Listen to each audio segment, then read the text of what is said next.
Hey Jim, how you doing today? Good. How are you doing, Margaret? Good. How's your Parkinson's mate doing today? Oh, it's living large. So this is episode 2 of our wonderful So We Got It. So now what the fuck do we do with it? And when I say it, I'm talking about Parkinson's. So as usual, I'm going to tell everybody that does listen to us, we don't edit things. We just have normal conversations with no rehearsals, no scripts. It's just the two of us discussing where we are with our friend Parkinson's. Last time we were together, we discussed how we found out about having Parkinson's, how we accepted it, because we had to accept it. It's here, it's a lifetime, it's progressive. And how did we go about talking to our friends and family and telling them that we've got Parkinson's? There were some mixed reactions. Some people overdid it by saying, can I help you? And being there for everything that we did. And then some of our friends and family go, oh, fuck it, she can open that jar on her own. So it really didn't phase them at all. Now that we are progressing, I mean, it's so funny this word progressing, because in all my life, progressing was a positive. Now I'm using the word progressing as a negative. And it's the same with, do you accept it as a reality or do you deny it? And you and I were texting, having a conversation, and you brought up this whole denial thing, which over the last few days, I've really been thinking about it, Jim, because I think initially when I was diagnosed, I was in denial. It was a denial because I didn't have very many symptoms. So I thought, yay, I've got this, I'm a superstar. This progressive thing is not going to happen to me. I'm going to have it under control. And suddenly, the last year or 2 years, I have progressed at a speed that makes me say to myself, this is reality. How do I deny that I've got this? Or how do I think about it? What do I do about it? So share with me just some of your thoughts on this reality that now is happening with me. Yeah. When you have Parkinson's, you're never allowed to forget it because your tremors come back, your body reminds you. And it would be nice not to think about it, to just have peace and quiet in your brain, Mm-hmm. but it keeps sneaking in. And I'm early in the stages, so my medication does a pretty good job with it. And I'm being proactive. I'm doing my exercises, my PT, my OT.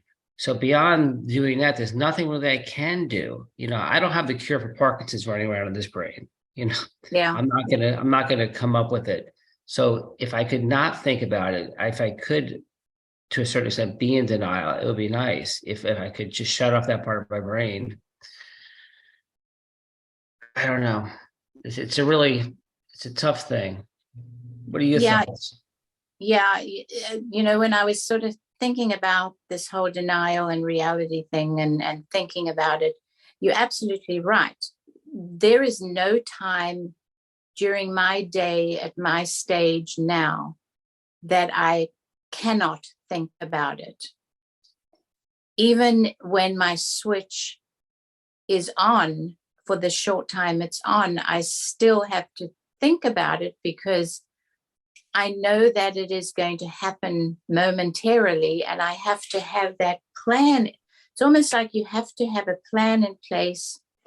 Um, I'll just say, for instance, when I go out, like tomorrow night, I'm going out to the ballet, I have to think about where I'm sitting because my switch may go off and I may have to scramble over all these people in a row. So I have to think about, can I get an aisle seat? How can I enjoy the ballet if my switch suddenly goes off? It's planning, and we can't be in denial. I'd love to be. I'd love to be in my first, no, let me rephrase it. I don't want to love to be in my first 2 years of Parkinson's because it sucks. But I would like to be back there and be the superstar that I thought I was. To go, oh yeah, I can do whatever I want. I'm totally in control of this thing. That's pure denial. Now the reality is this is another job. Yeah. You've always got to be planning. Yeah. You've always got to have an emergency plan. Where am I going to be if my medication stops working? If I'm in this situation, what do I do? There's little spontaneity. You can't just wing things.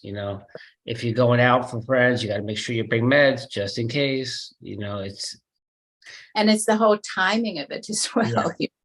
I'm going to have 20 minutes of relief, and then I go. Anyway, it's a whole scheduling job.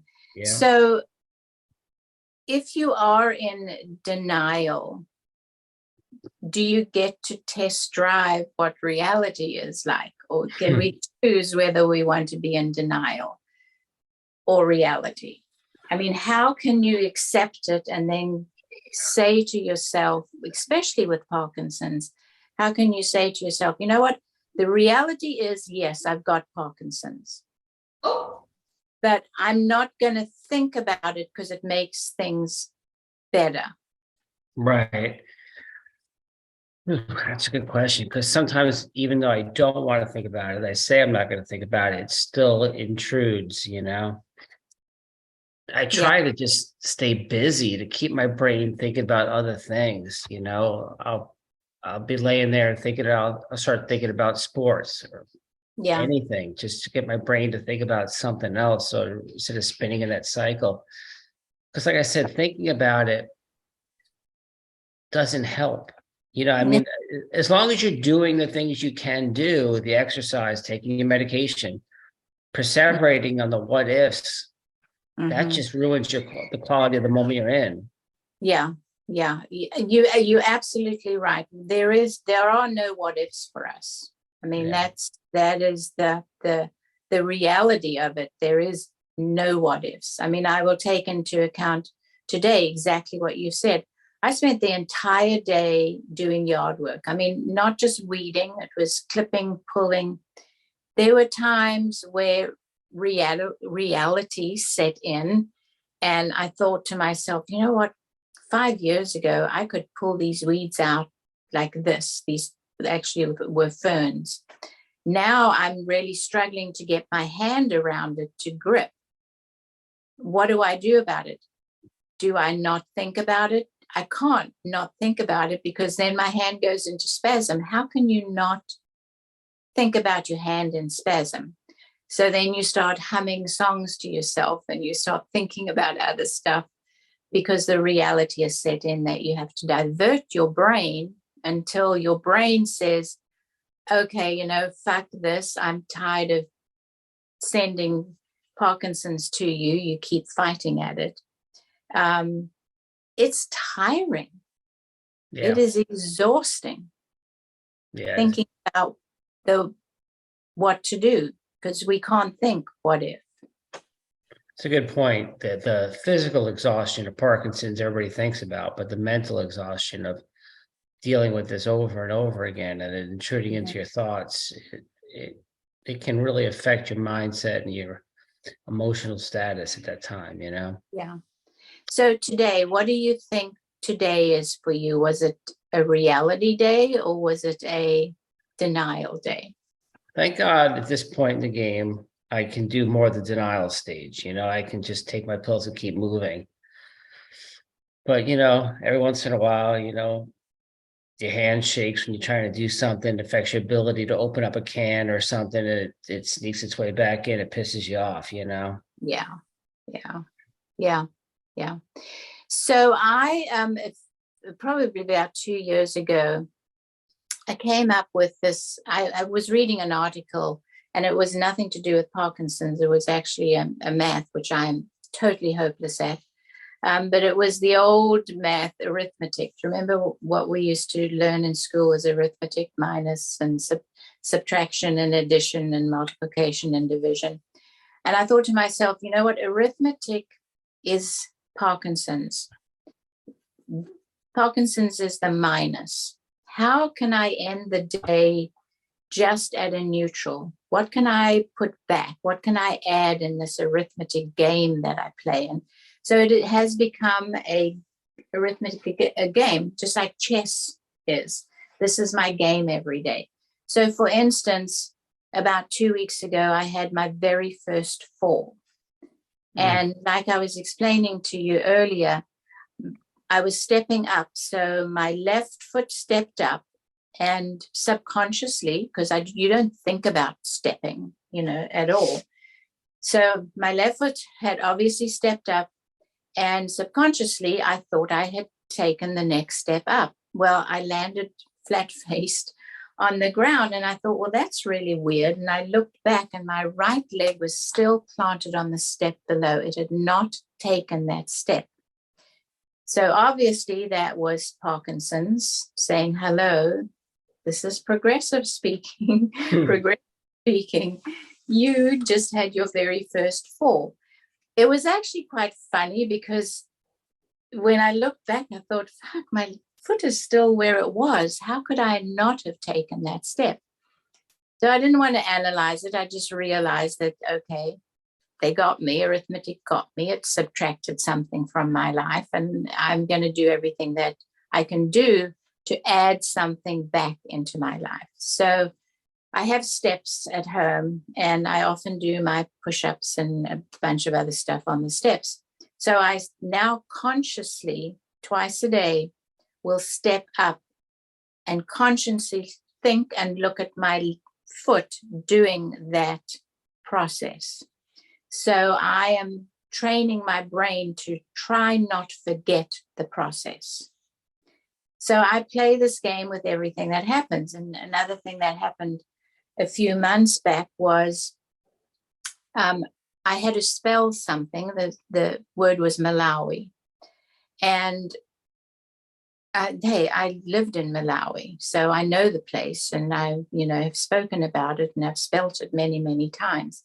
And I spelt it in my brain, but it did not translate out as spelling. It was gibberish. And so I could see it, but I couldn't say it. My mouth could not come around the MALW. It just would not. It came out as another language almost. So I thought to myself, okay, it's subtracting something from me. What can I add to this? So I have taken up French lessons where you have to learn a new way of using the muscles in your mouth. I have not forgotten how to spell something since then, but what I have found, it has made my speech freeze, and sometimes I can't pronounce things.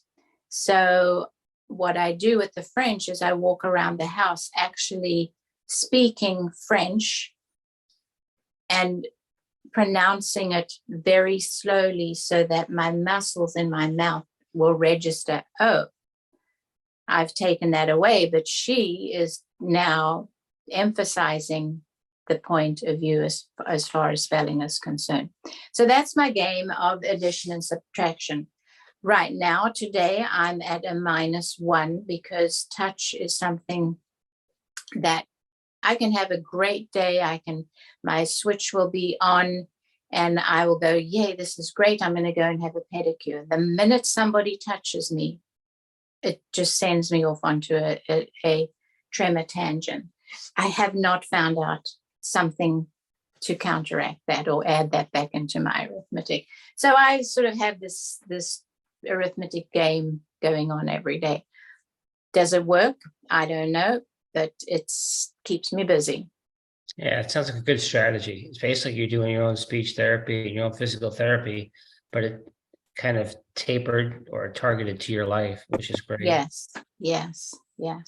So anything fun happened in your life this last few weeks that we have since spoken? Well, I've got a birthday coming up this week. That's fun. Aha. Is it a big birthday, if I may ask? It's 56. Yeah. Hey, anything over 50 is big as far as I'm concerned. Yeah, I try and stop counting after a while. Yeah. But yeah. So, each day is very precious to Jim and I. It's, I don't want to take away from anybody else's illnesses or issues or pressures that they have going on. But I do want our viewers to understand that Parkinson's is something that a lot of people just don't understand. And what we are doing is we are bringing reality to Parkinson's. What is it like? Jim has some different symptoms than I have, but in the end, it is another reality of our lives that put us in motion, and literally put us in motion, because there are some times that I know Jim and we have to say to somebody, I'm sorry, I can't sit still. I have to move.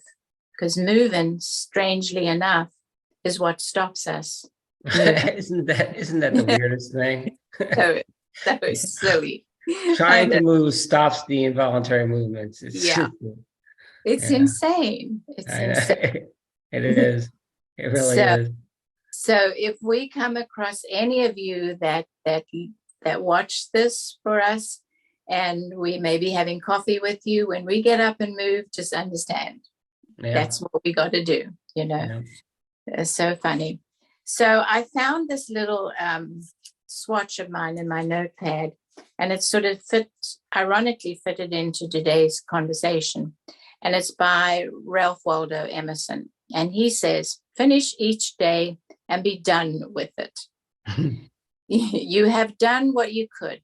Some blunders and absurdities no doubt crept in. Forget them as soon as you can. Tomorrow is a new day. Begin it well and serenely, and with high spirit, to be encumbered with your old nonsense, and not be encumbered with your old nonsense.